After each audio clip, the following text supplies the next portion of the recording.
And we are live, ladies and gentlemen. We are live. Welcome to a reasonably fine art talk on this lovely, lovely March day here in Vermont. And speaking of Vermont, our guest today is a painter I've admired for years. I've admired him for years because his studio that he is in right now is the old press room of the Hunter Press up in Wethersfield Center, Vermont. Robert O'Brien lives in the old Hunter Press building, aka the Red House. So he's 20 miles away from me as we speak. It is a joy to have you with us today, Rob. It is a joy. Thanks for being here. Thank you for having me, Charlie. Well, looking forward to it. It's painting is what is getting us through these days of insanity. I think it's sure is. Calming. There is. My goal is to paint as much as possible. That's all we can do. Head down. Head down. Yep.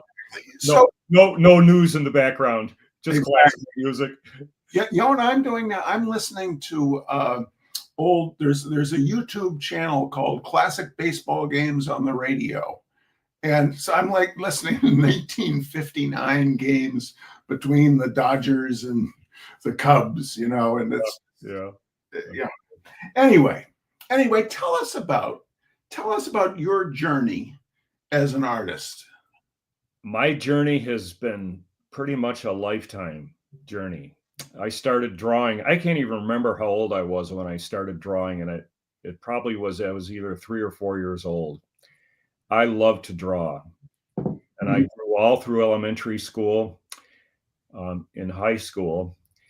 My senior year in high school, I took my first watercolor class, and my teacher, his name was Jim Watford. He just recently passed away. He was in his 90s. Wow. Was the best teacher I ever had.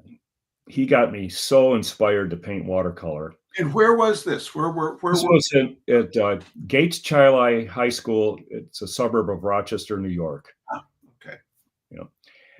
And that's where I grew up. And he was such a great. He not only his teaching style was, I have emulated his style in my teaching. He loved to demonstrate. He loved to show us how it was done. Mm-hmm. And he could think of subjects right out of his head and put it down on watercolor paper. And they were just beautiful little gems. He also introduced me to tube watercolors. I had previously dabbled with those pans and I couldn't stand them. Uh-huh. And I just thought these tube watercolors are great. They come out wet and they stay wet, and you can paint with them and you can get much more intensity and vibrancy of the colors. He also introduced me to good watercolor paper. At the time, Strathmore paper was pretty good paper. It's kind of gone a little bit downhill, as they all have, but and I struggled with watercolor, as did most of the class. It was a really difficult medium. And to see him paint, they say, well, he makes it look easy. Well, he did, but I finally got a decent painting done after a year. So I tell my beginning students, it's okay if you don't paint a great painting in this workshop. At least you've learned something. And then it took me a year to paint a decent painting. And right. That's true. And I still have it. You do? I do.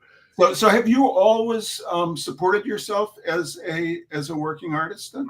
Not really. No, I've had some jobs. I was a building contractor for about 30 years. Did work in Vermont. I did work on this house, actually. I built the entryway in the year 2000. Right. Your brother Graham designed it, and I'm thankful he designed it very well. And I built it. And I built houses. I did roofing, kitchens, everything. And then what impelled you to start doing the art full time? Well, I had saved up some money, and when you dive into art full time, you're really taking a risk, as you probably know. So I saved up some money.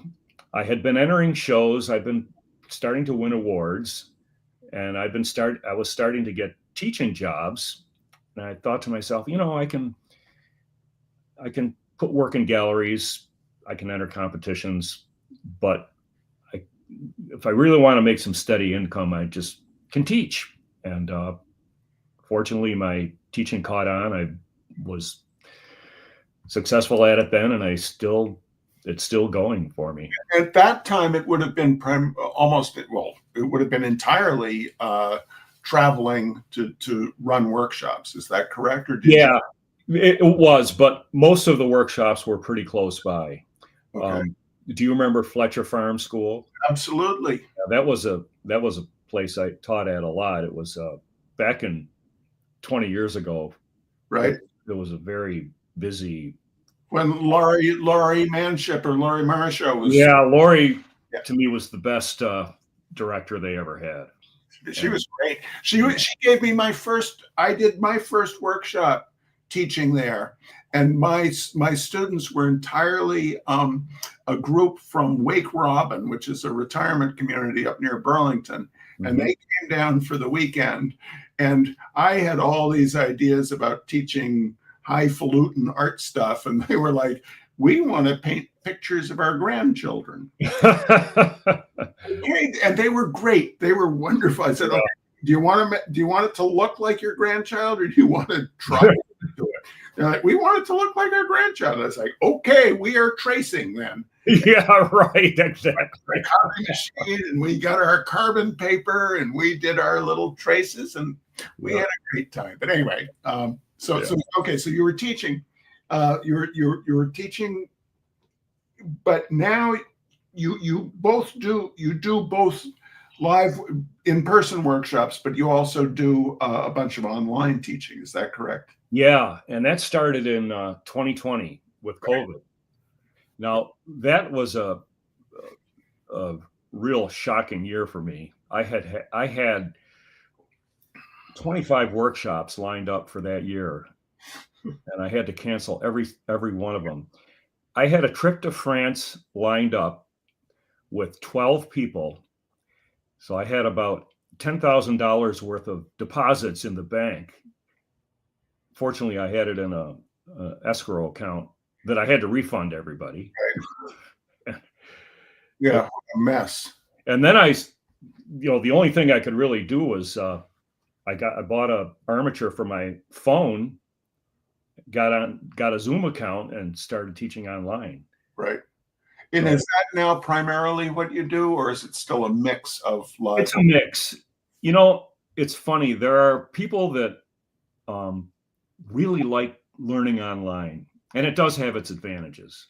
I have my camera is pointed directly towards my paper, and it fills the screen. So all you see is my hand, the brush, and the paint going on the paper. People really like that. When I'm teaching in person, they're further away. It's a little harder for them to see. Interesting, right? Yeah, but it does have its drawbacks too. It's hard. When I teach in person, I can walk around and watch them paint, and if they have a problem with something, I can make a correction or whatever. You can't do that when you're teaching online. So it's sort of but there are people that really like taking online classes, and then there are people that just like taking in-person classes, and that's fine too. So I do a mix, basically. Right.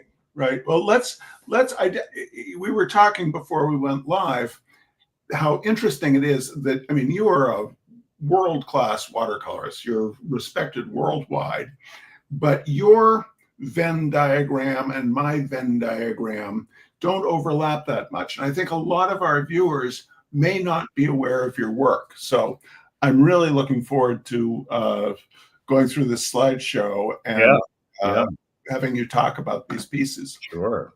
So let's get up there. Now, Rob and I both paint fairly similar subject matter. I was struck by that when I was working on the slideshow. These are RDC, rail diesel cars. Are they the ones that were over in Walpole or in Bellows Falls for years? Yeah, they were in Bellows Falls, and now they're in Walpole. except one of them is now in Troy, New Hampshire. Oh, okay. And Yep. it has been cosmetically restored, and it looks beautiful. Oh, It's I bet. by the depot there. I'll So, have, what draws you to what you paint, and how do you go about creating a work? well, I'm really drawn to light and shadow. And this particular piece has more shadow than light. But when you have a subject with more shadow than light, the light just really pops and glows. And that's what I was trying to achieve in this. Um, and I paint a lot of wood. I don't paint as much metal, but um, I was very happy with how the metal came out in this. You know, the blue reflecting it was a beautiful sunny sky, um, and it was the north side of these cars. And I have been going down to this train yard looking at this subject several times at different times of day, Mhm. and most of the time they're in shadow. But this was like right around midday, so I took some reference photos, and this one I really liked, so I decided to paint it. Oh, there are a couple of things that really strike me in compositional decisions you've made. I mean, it's tightly cropped. Um, it is very much, it's got those big shadow areas. If you squint down, I mean, it is 3/4 of Yeah, more than 3/4 shadow, but the stripe of light so beautiful on the interior door on the far right, so beautifully counterbalances the stripes in the shadow area. That's just a wonderful play that you have going on there. Was that part of what drew you to this, um, being so resolutely vertical and so emphasizing the huge shadow area? well, um, it was the stripes Uh-huh. and the diagonal positioning of the stripes, and that little piece of light. I think you're right. It really makes the painting, Right. It, and it it the stripes tend to connect the two pieces together. To me, that they do. It's just a nice pattern. yeah, yeah. It's it again, your compositional sense I find really interesting because I mean you're not afraid to kind of use the way the camera looks at something. You know, you're unafraid to say this is a cropped view, you know, Right, right. such as this one, Alice Chalmers. Uh, Yep. now these are great. These are great little tractors. Is this my in-laws? It is. I have a story behind this painting. So Sean Whalen Yeah. um, cuts my field in the back with this old Alice Chalmers tractor. And I forgot what year it was. I think it might have been 21. It was during COVID. Um, he had finished cutting the field and he left the tractor in my yard, which was okay, but it stayed there for about a month. So after a couple of weeks, I was like, all right, no problem. I, I, I like old tractors and I don't mind having it in my yard. So I was cutting the lawn one day and I was, carefully cutting around the tractor, of course. And I just happened to catch that section that I painted, the way was the light and shadow, and the shadow that was being cast by the light, the actual headlight of the painting really, really drew me. So I went in and got my camera and took a bunch of reference photos. I probably took about 20 photos of this thing.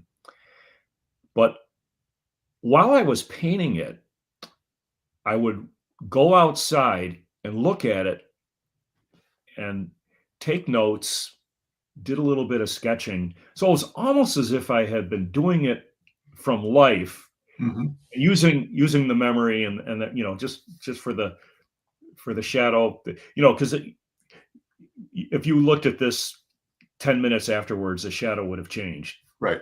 So Right. You absolutely have to, when especially, that's a good point. When you, since the light and shadow is what really draws you to a piece, you sort of have to use photography to freeze that moment because shadows move yes, so fast. they do. Yeah, especially cast shadows on a vertical. Cast shadows on a vertical that is very tightly Yeah, cropped in. Now, yeah, again, there's a huge, one of the things I love about your work also is that it is both very literal. This is very much an Alice Chalmers, close up of an old Alice Chalmers tractor, but it also is an almost completely abstract uh, composition of light, dark, and color. Like that green, which I assume is the grass behind, or grass or foliage behind the engine block. yeah, It's almost like a piece of collage of a piece of, a piece of paper that has been stuck there. I mean, you're playing both with real total realism and a very high level of abstraction. yeah, yeah. I love that. Um, I call it abstract realism. Might as well. How, what, Yeah. is that something that has evolved, or is that something that immediately was It, one of the it's things? evolved. It's evolved. When I first started painting, I was a landscape painter pretty much. Right. Um, when I moved to Vermont in 1977, and I I didn't I had done watercolor. I wasn't you know moving to Vermont for the purpose of becoming a full time watercolor painter, but the beautiful landscape here, just like, whoa, this is you know it's a made composition.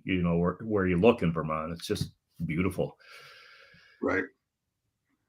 But so you started out as a landscape painter, and then how did this love of the tight cropping, your abstracted realism, how did that evolve over time? Well, I just started getting um, a little bit more focused on my subjects instead of just painting like a broad landscape. Mhm. Um, I just and I really started to get attracted to light and shadow, and Mhm. I think light and shadow is very effective um, in a composition like this. It really makes it um, Right. as compared to just your run of the mill landscape. Right. Well, it is very much the kind of the armature on which you are hanging the entirety of the painting is this skeleton of the light and shadow. Right. Everything is just gravy. I mean, all the deliciousness of looking at the Alice letters peeling. Yeah. That's just fun. Yeah. That is. It's just it is. But the you're right. The crux of it is the light and the shadow. Exactly. And I love in particular how that bar that comes across a little bit on a diagonal in the lower half, Right. how that's broken up by the shadow in the middle. I just really like Well, just it has to, because if it that does. if that was not broken, that would be such a barrier It between. would be. It would be absolutely. Yeah. Yeah. this this is a master class in composition. I mean, I love like Franz Klein, and Yeah. you're like marrying Franz Klein and old tractors, and that's and here we have green weathers so beautifully. The way rust, I'm doing a gas pump right now. Oh And yeah, yeah. it's green, white, and rust. Yeah. Now this also looks like probably it was in Bellows Falls or North Walpole. It was in North Walpole, Yeah. and I love that place. I could go there and spend a whole day there. It's just amazing. Do they let you wander around? You know, Bob? Every time I go there, I don't see anybody there, and usually it's on a weekend. And I've never been told that I can't, but I would certainly honor their Right. If they said, well, we can't, but anyway. And what it is, ladies and gentlemen, just so you know, it is the shops of the Green Mountain Railroad. So there are a whole bunch of beautifully rusty boxcars and stuff waiting to be repaired. It is. If you love rust and decrepitude, it is a dream of a location. It really is. Yeah. Now, what you've got going on here is another light shadow interplay. Yes. This rail car is. I park in that little space where that old Boston and Maine passenger car is. Right. And then I walk in, and it's still there as far as I know. And there's a caboose next to it. Is that what the shadow is? That's a shadow. Yeah. And I love that. I love the evidence of your love of the objects. The loving way that you are rendering the brake wheel, the shadow of the wheel. Right. It's so nice because you've got the big bulk of the mass of the shadow and then these delicate filigrees. Mm-hmm. Mm-hmm. So that's a caboose shadow that we're looking at? It is, yeah.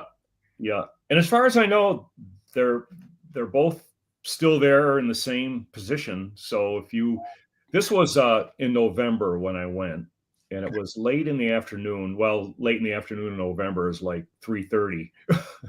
Exactly.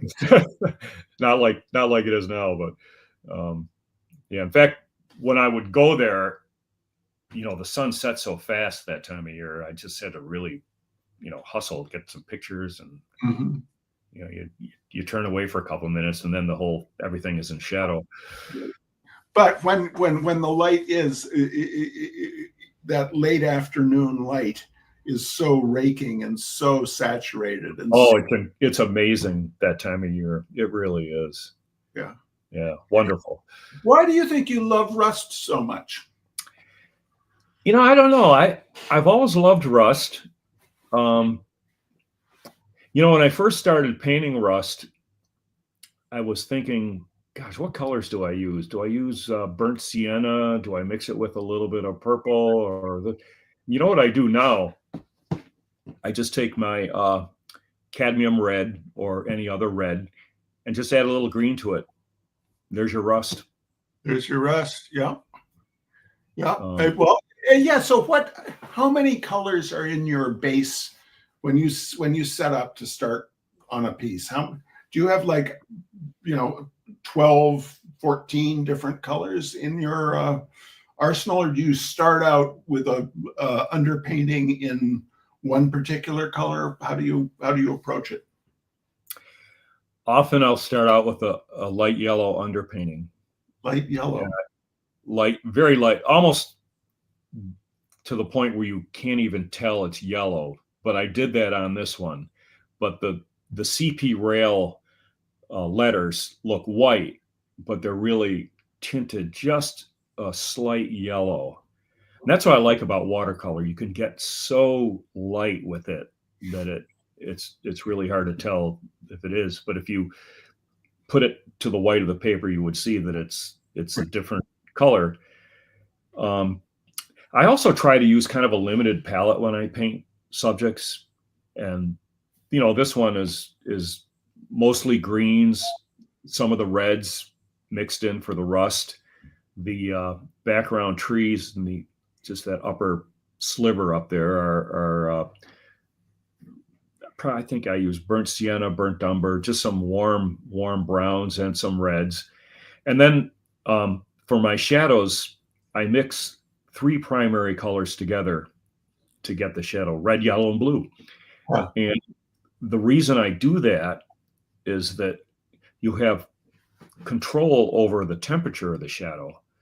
So if you wanted a warm shadow, just add a little more yellow, a little more red. If you want a cooler shadow, just tilt it towards blue. So you really have a range of temperature that you can work with. I find it, well, when I used to do shadows, I would use like 2 colors, blue and brown, and mix them together to make a gray. But I find using the primary colors, it just opens up so many more possibilities, and they're much nicer to look at too. Right. Well, and that's one thing I learned from Richard Schmidt, was that he would caution against over mixing colors, that they just all of a sudden go dead. Whereas if you're mixing those 3 primaries, there is going to be variation within the shadow, and it's going to keep everything nicely alive, I would think. But it's not easy. I mean, you said you painted for a year and you finally got one decent painting out of it as you were getting going. That is not entry-level painting, to be doing the shadows with 3 primaries. Not at all. No. Right. Yeah. But one other. Well, just one quick thing about these colors. I use very transparent colors. I use a transparent blue, a transparent red, and a transparent yellow. And that's the beauty of watercolor, is the transparency. You can see the color behind the shadow, pretty much. Right. Well, let me ask one other question about how you do something like this. Are you graphing up from a photograph? Do you grid out the photograph and grid out your? I do. I do a grid. Yeah. Yeah, you would have to, especially with lettering like that, because that lettering, that's super difficult, because it's not even straight on CP rail. It's CP rail angle. Yeah. Yeah. I do all sorts of good thing. I'm glad I was good in math in school. That's all I can say. But I do a grid. Yeah. Right. Yeah. Pretty easy. I like using a grid because I can draw. It's like, I drew it freehand, but I did use a grid, but it's still, Well, you got to. I mean, there's no way you could do a painting like that completely freehand. Right. Without some armature without some system to get the lettering like that. The eye just couldn't do it. Yeah, absolutely. Now this one, here we go from the hand of man to the hand of God. That little sliver of blue of the egg is that's so lovely. Yeah, well, thank you. So this nest was not there. It was, the red house. There's a doorway in between the garage door on the right and the main house that goes into like a sort of a connecting room, which is now my recycling room. I never use it. It has a skeleton key. Your dad gave me the skeleton key for it, and I don't think I ever used it. I don't even know if it's locked or not. I think it is, but so it was a robin. It built the nest on the doorknob and laid 3 eggs. They all hatched, and the little baby fledglings flew away, and the nest stayed. And I moved it down to the right of the garage, down on it's on a cinder block wall with a piece of wood, and then the red is the column. And I just love the way the light hits it from that point, and the deep shadow in the background. And I love the cast shadow of the nest. And I put the egg in. I just decided to put that in.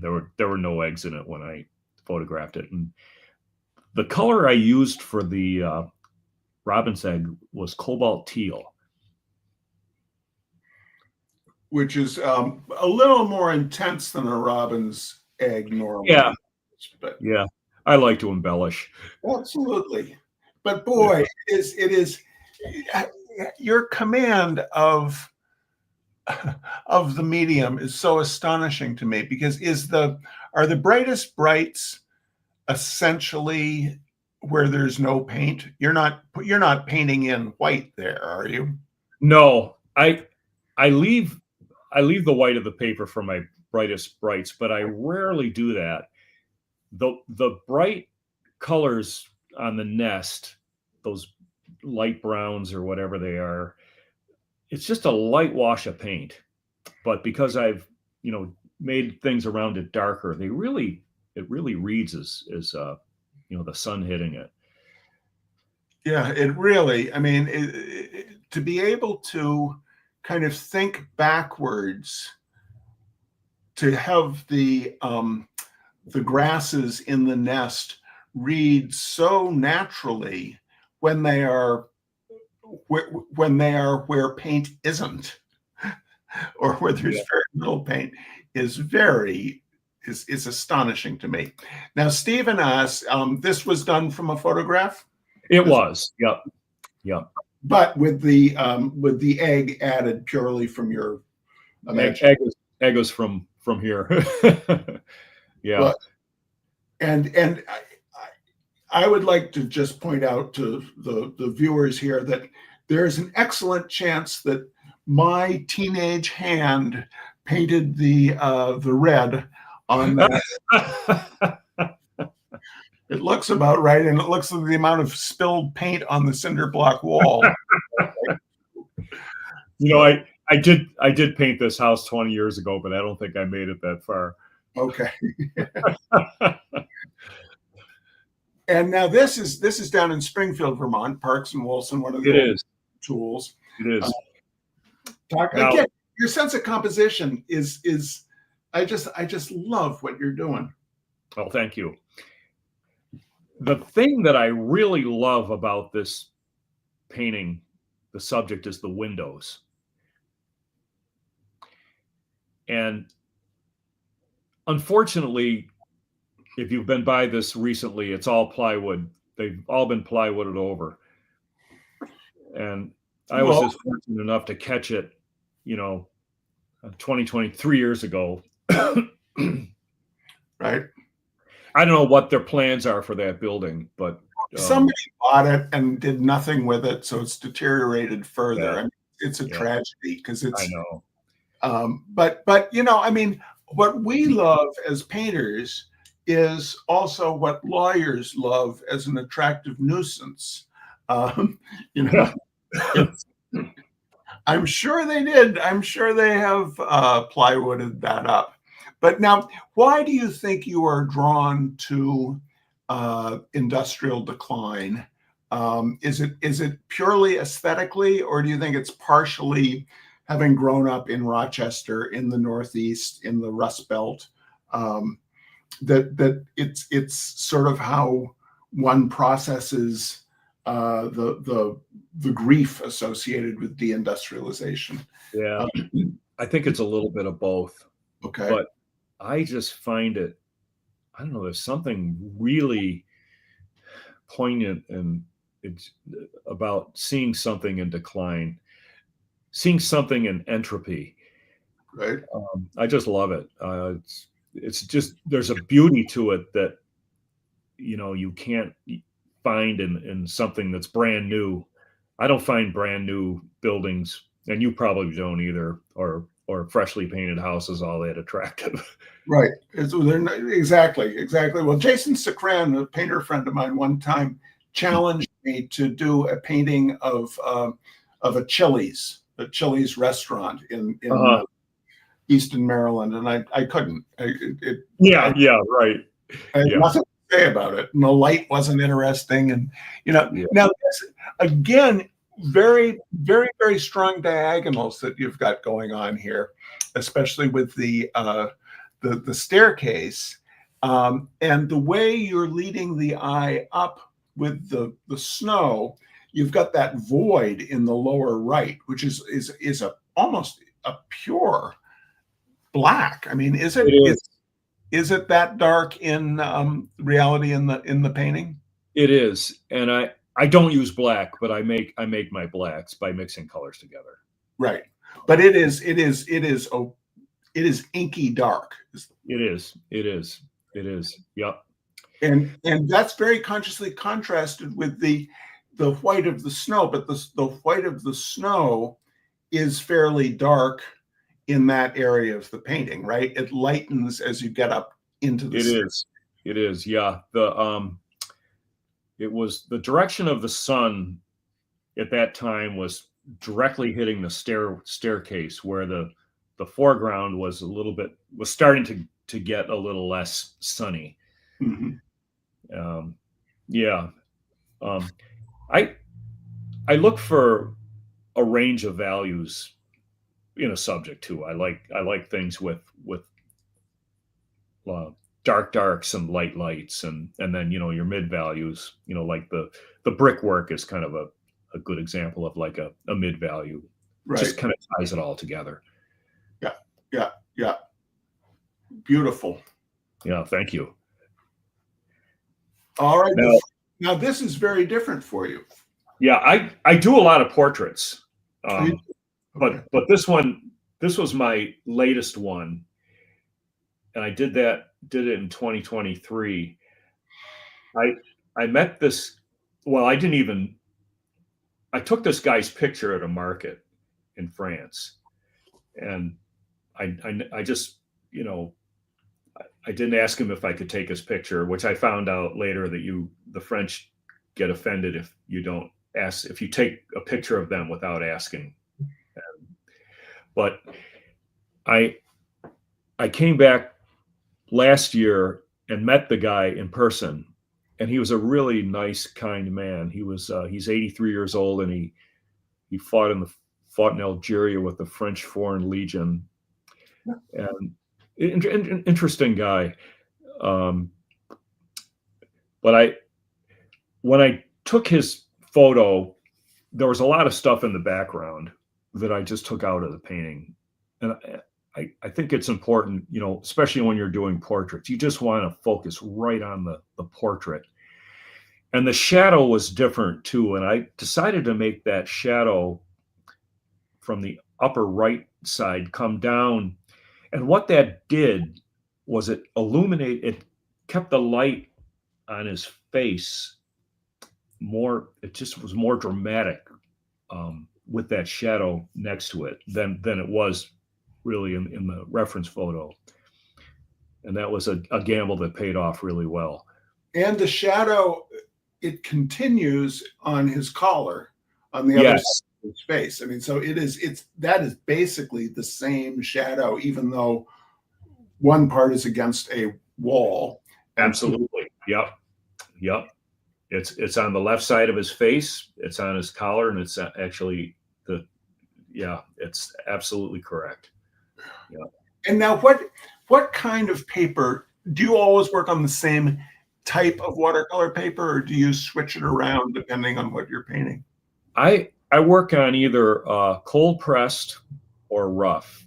This one was done on cold pressed. And I use our. Is hot press the smoother one? Yeah, hot press is the smooth, and I don't use hot press. Right. I don't. It seems very uninteresting to me. I like the texture. I could have never pulled this. Oh. Nope, we're back. Yep, you're back. You could never have pulled it off on hot press. Never could have. No. If you see the painting in person, you can feel the texture of his fleece for one thing, and you can also feel the texture of the sweater. Yeah. And it's that cold pressed paper has just enough texture in it that it allows me to get that type of effect, which I could never get with hot press paper. It's amazing. I mean, the texture on that fleece is so believable. You must be so pleased when you figure out the trick that Yeah. gets you the exact right texture. You know, it's like, ah. It's the most nerve wracking. The face was no problem. It's the fleece that drives me nuts. Very funny. That's very The funny. fleece of the sweater. Now you also do florals. I do a lot of flowers. Yeah, and this one was accepted in the American Watercolor Society show this year in New York, and I also won an award for it. So I'm really pretty excited about that. And we're going to go down to the dinner and the award ceremony, and Oh, wonderful. something to look forward to for sure. This was done this last year. It's a 2024 piece. Yeah, I did it in 2024. Yep. So a piece This like is a yeah, go ahead. this is a full sheet watercolor, Charlie. So it's a big one. Yeah. And so now you tape it down, wet it, and then it dries flat. Is that how it starts out? you know, I used to do that, but I use 300-pound paper. Okay. And you know what gator board is, don't you? Yes, I do. I'm Yeah. intimately acquainted with gator board. I just staple the sheet dry to the gator board, and I'm good to go. And then do you trim it down once the painting is done, or you? Yeah, what I'll do is I'll get my overall dimension of the work. This one's 20 by 26, and then I tape around it, and then I start to paint. So when I take the tape off, I have clean edges on all four sides, so it's easier to mat. Right. And that must be so satisfying when you pull the tape off. Oh, it is. It's one of the best parts of painting, pulling off the tape. Have you ever made the mistake of not letting everything get fully dry before pulling the paper off? No, I never have. But here's a tip on pulling tape off of a painting. Always pull the tape away from the paper, not towards the paper, because sometimes the tape, if it's on there extra hard, it may grab the paper and rip the paper into the painting. So I always pull away. Oh, right. That makes very good sense. Yeah. If I ever do something as ill-advised as paint in watercolor again, I'll remember. For all the watercolorists listening, that's my tip of the day. All right. Now here is a more traditional landscape. This is on the road to Weston? No, this is on Valley Street, actually, headed out towards. That Mile Hill. Yep. Yeah, Okay. Mile Hill. Yeah. It should be Barnet Mile Hill, but that's okay. Did I do that wrong? I don't know. I could have done it wrong. I probably did it wrong. Anyway, my apologies. Okay. Well, interesting story about this. I've been wanting to paint this barn for a long time, and your brother Will suggested. He said, "Oh, I love that barn. I wish you would paint that someday." This was years ago, and I never thought much of it, but the more I look at it, there's just something appealing to me. And this was on Halloween. I took this reference photo, and I love the shadow on the left side of the barn. Yeah, I'm gonna make our heads go away for a minute, Okay. so we're not blocking it. Yeah. Yeah. And that bright orange is Japanese knotweed. Yes, it is. I know exactly where. And there's been a remarkable crop of Japanese knotweed there for decades. Oh, I know it's still it's just ever expanding. Anyway, continue. So what happened was, I think it was that storm we got on Thanksgiving Day where all the power went out everywhere. Okay. That little shed that's attached to the right, it became detached during that storm. Huh. And it's now like a twisted jumble of roofing and boards. He had put skylights on it. I took the skylights off for the painting, or not skylights. I'm sorry, solar panels. Okay. I'm all for solar, but it just didn't really seem to work with the composition. So again, I always like to say, if you come across a subject like an old barn or something that you feel really strongly that this should be painted, paint it. Don't wait. Right. Because it is. They disappear on us. They do. I painted so many things. I painted the old Bartonsville Bridge that got washed away during Irene. Right. I painted that in the late 70s, and I sold the painting, but I got a picture of it, so at least I have a picture of the painting and what the bridge used to look like. Right. Well, it is. It's part of the kind of the journalistic aspect of being a realist painter. Yeah.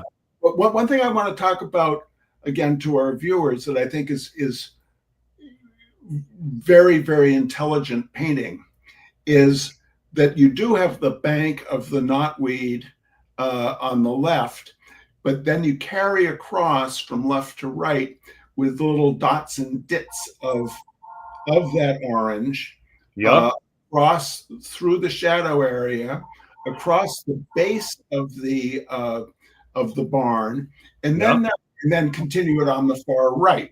And also the mullions of the little building next to it.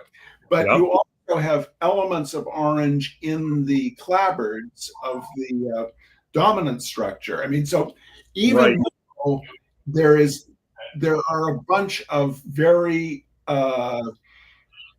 definite shapes of color, there's a mix of how they appear. I mean, it's really smart that orange keeps reappearing throughout the composition. Yeah, it definitely is. And even in the background, I have, in the upper right, you've got some of that as well. Right. Tom Brown says this one is sweet, but if I put his comments up, it makes the painting disappear, because I don't know why, but it does. Well, thank you, Tom. Anyway, we're going to put our heads back now. We're going to reappear now. Where are we? Well, I don't know why we're there. I'm not a master of this program, ladies and gentlemen. I am but a the design I was using is now no longer. There we go. We'll go with this one. Yeah, that's good. Perfect. Okay. Yeah. And on to the next slide. Oh, another beautiful one. I'm going to make our heads go away again, just so that we have this full. Sure. Talk to us. Yeah. Now this was from the rail yard in White River Junction. That's another place that I find fascinating. Just a lot of old rusty cars and things like that.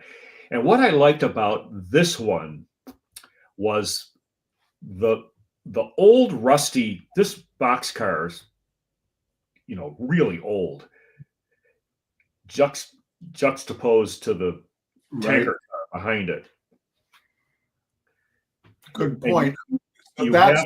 That's what you were really thinking about in what is this painting about? Yeah.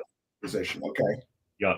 So it's sort of almost like old and new, and how they the new car with the letters and the numbers, just a completely different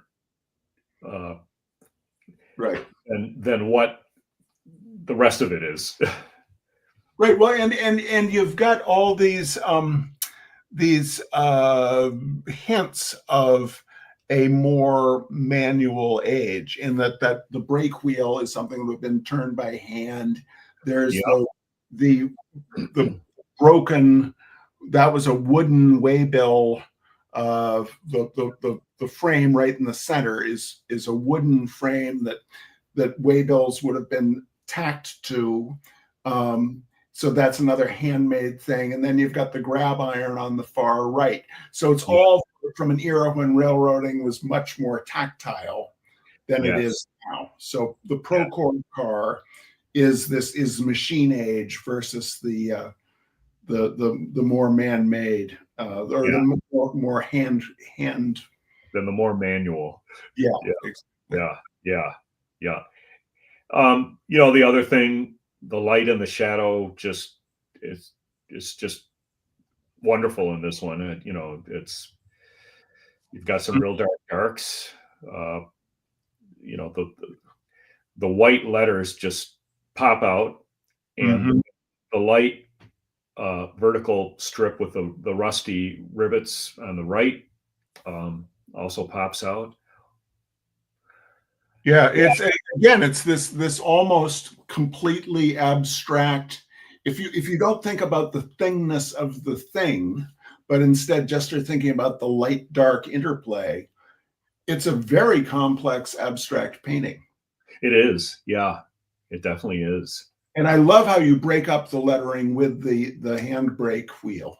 Yeah, yeah, yeah, yeah. The drawing took quite a bit of time on this one.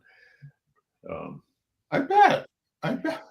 And you know, I just did a grid. It's all freehand. Huh. Now, we got a couple of comments. I'm going to put our heads back on now so we can see the comments. Steven says he has to sign off, but it's great work. Thank you, Steve. Dallas, Texas says howdy. Hey. And this is fascinating. Barb up in Canada says her husband says that the paint for all these Canadian Pacific cars came from his aunt and uncle's paint factory in Winnipeg. Wow, interesting. So wow. There. That's great. All right, now if I have, let's go to this. All right, our heads are back. The painting's back. We're good to go. And then the final slide, the beautiful Windsor Motel. Talk to us about this one, Bob. Okay, as in most of my paintings, there's a story behind this, and I'm sure you're very familiar with this sign. Mm-hmm. And I've had my eye on painting this sign for years, but I was just waiting. I was thinking about the fact that, you know, it would look nice with snow on it, you know, a winter scene. And I took this picture at the end of 2020. We had, I don't know if you remember that storm, if you were here. We had a storm in mid-December, and I had 43 inches of snow here in one storm. Oh yeah. We got nailed, right? Yep. Yeah. It was like it was the only storm of the year. Yeah, pretty much. It was a doozy. Yeah. It was a doozy. And the next morning, I you know, I'm going to go down and see what that sign looks like. And I went down and when I got there, if you look at the letters W-I-N and D, there was so much snow on top of the sign. It started falling and it hit the top. The letters were probably a little bit embossed and it hit the tops of the letters. And the patterning was just, I've never seen that before. And I probably never will, because I don't think we'll ever get that much snow again in one shot. And I got some pictures of it. And I decided to go back in the afternoon, just curious to see what it looked like in the afternoon. And a lot of the snow had gone off. It's amazing how quickly snow moves. It's just like shadows, you know, you got to catch it right at the moment. Mm-hmm. But I do like, you know, the limited palette again. The blues and the grays basically is all it is.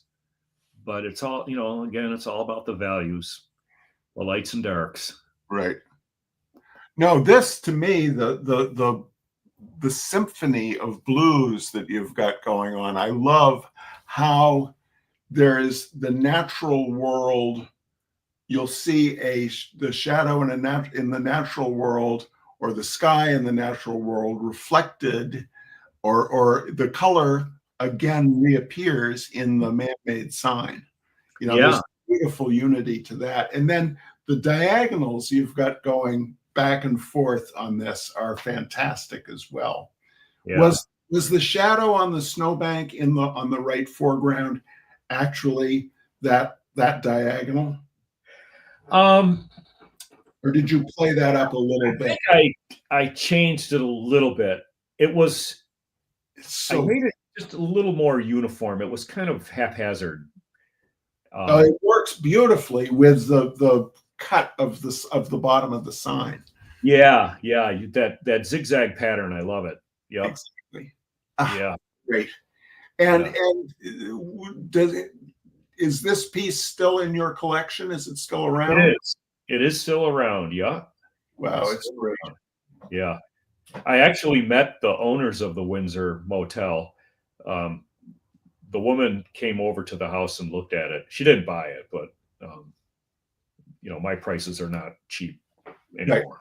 Right. I know when people say when people who clearly love something when it's done, but clearly are not expecting to pay several $1,000s for it. Yeah. It's always very sad when you have to that kind of thing. I know, but I'll say you can come and look at it anytime you want. I'll for someone who like actually owns the item being depicted, I will very often offer to make a small giclée print for them. Yeah, I do that. I do that too. Yeah. I have a lot of. Thank you so much for this walk through your work. It's This has been great, and I have so many paintings. I just really thought about what I tried to give you a little sampling of the different types of subjects that I paint, but I'm glad you approved, and I think it's a great discussion. It was big fun. Now, so if people want to learn more about what you are up to, they go to robertjobrien.com. Yes. If you go to my website, I have a gallery page. I have an about page with my biography. I have an exhibition page, and I have a workshop page. So if you're interested in taking a workshop, just click on the work. That's totally up to date. I haven't posted this yet, but I'm going to probably post it any day now. I'm having a show at the Artistry Gallery in August. It's my first. Woodstock, Vermont? Yeah, South Pomfret, a little bit north of Woodstock, with an oil painter friend of mine, Gil Perry. I don't know if you know Gil. Absolutely. A show is going to be called Oil and Water, and it's a big space, and I'm hoping to have a good amount of paintings in the show. So it's going to be, the opening is August 29th, and the show runs until September 27th. So basically a month. Awesome. So, ladies and gentlemen, if you are up in Vermont, stop by South Pomfret, Vermont, to the Artistry Gallery to see Robert's Oil and Water show. Now, you were saying you're doing a workshop over in France this summer? I am. Mm-hmm. And is that fully subscribed, or is there still space on that? It's fully subscribed. Yeah. Way to go. Yeah, it's been fully subscribed since last August, pretty much. Excellent. So but if people want to learn about what you're doing, they just go to the website and details. Yeah. I'm planning 2 workshops in France in 2026. So everyone can come along. Everybody can come. All right. Well, thank you again, Rob. I really appreciate it. And thank you all for watching. And we'll be back with another Reasonably Fine Art Talk either next week or sometime very soon. Thanks again, Rob. Yep. Take care, Charlie. Good being with you.